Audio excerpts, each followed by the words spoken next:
अस्सलाम वालेकुम। एक क्वेश्चन जो मुझसे बार बार पूछा जाता है कि सर उस लड़के ने शादी कर ली है और शादी के बाद फिर वो दोबारा हमारी ज़िंदगी में वापस आया। अब वो हमसे माफ़िया मांगता है कि उस वक़्त मेरी मजबूरी थी, कोई फैमिली इशू था, अम्मी ने मजबूर किया, भाई ने मजबूर किया, अब्बू की वजह से मजबूर हो गया तो मैं आपके साथ शादी नहीं कर पाया, लिहाजा मोहब्बत तो मैं आपके साथ ही करता हूँ और करता रहूँगा।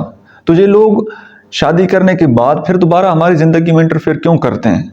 जिसने हमारे साथ ब्रेकअप किया, धोखा दिया, शादी का वादा हमारे साथ किया और फिर कर किसी और से ली, फिर वो दोबारा हमारी ज़िंदगी में वापस क्यों आते हैं? मैं आपको सबसे पहला पॉइंट ये क्लियर कर दूं कि मर्द जो है, जो किसी औरत के साथ सच्ची मोहब्बत करता है, उसकी कोई मजबूरी नहीं होती।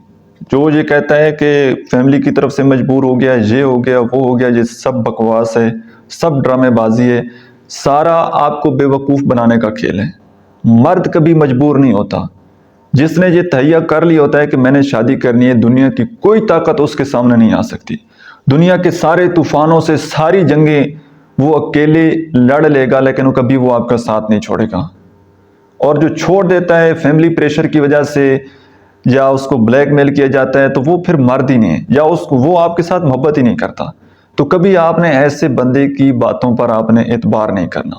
अब दूसरी बात, वो वापस क्यों आते हैं?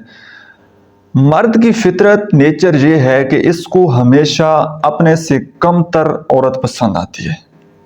कमतर मीन टू से कि जो इसके अंडर रहे, फाइनेंशियली थोड़ा इससे लो लेवल की हो, फैमिली स्टेटस के लिहाज से इसके थोड़ा लो हो, ताकि ये अपने आप को थोड़ा सुपीरियर फील करवाए कि ये औरत मुझसे कमतर है।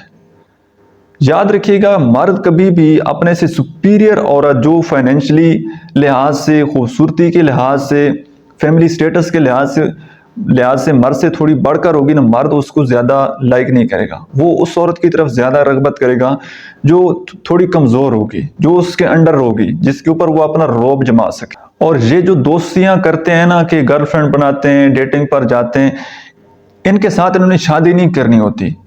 ये खुले बालों वाली, मेकअप वाली, ये बाहर जो घूमने फिरने वाली, ब्रॉड माइंडेड, इनके साथ ये सिर्फ फ्रेंडशिप करके इनके साथ डेटिंग करते हैं, इनके साथ एंजॉय करते हैं।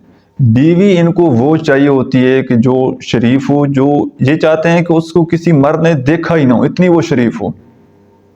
वैसी औरत के साथ ये ज़िंदगी गुजारना चाहते हैं। और एंजॉयमेंट के लिए ये चाहते हैं कि इसके खुले बाल हों, ये बाहर हमारे साथ घूमे फिरे, हमारे दोस्तों के साथ मिले, ओपन माइंडेड, आपके सामने अपने आप को ओपन माइंडेड शो करवाते हैं। लेकिन जो इनकी रियलिटी होती है, वो ये चाहते हैं कि हमारी बीवी जो है वो बिल्कुल सादा शरीफ हो, उसको दुनिया की हवा भी ना लगी हो, वो बस ऐसा समझ लें कि वो बस किसी बंद कमरे में पड़ी रहे, उसको कोई ना देखे और हमारे अंडर रहे, हम जैसा जिस तरह उसको चाहें उस तरह हम उसको यूज़ करें। तो जाहिर सी बात है, जितनी बातें और जितनी गलाजत उन्होंने अपने अंदर भरी हुई होती है, अब वो अपनी वाइफ के सामने तो शेयर नहीं कर सकते। वहाँ पर शेयर करेंगे तो उनका रिलेशनशिप ख़राब हो जाएगा। अब उन्होंने बाकी जितनी भी बातें शेयरिंग वगैरह करनी है, वो आपके साथ ही करनी है, क्योंकि आपके साथ उन्होंने नॉन स्टॉप बोलना है, उल्टी सीधी सारी बातें कर लेनी है। तो वो फिर दोबारा अपनी उसी लस्ट को पूरा करने के लिए, एंजॉयमेंट के लिए दोबारा आपकी ज़िंदगी में इंटरफेयर करते हैं। और मैं ये बात आपको लिख कर दे सकता हूँ कि कोई मर्द किसी औरत की तरफ आंख उठाकर भी नहीं देख सकता जब तक कि औरत आगे से कोई सिग्नल ना दे। औरत की तरफ से ग्रीन सिग्नल मिलता है तो मर्द उसकी तरफ अट्रैक्ट होता है। अब एक दफ़ा आपने किसी इंसान के साथ रिलेशनशिप बना लिया, वो चला गया है, अब दोबारा आपकी ज़िंदगी में वापस आ रहा है, फिर आप क्यों पूछ रहे हैं कि वो अब हमें क्या करना चाहिए? अब उसको अपनी ज़िंदगी जीने दें।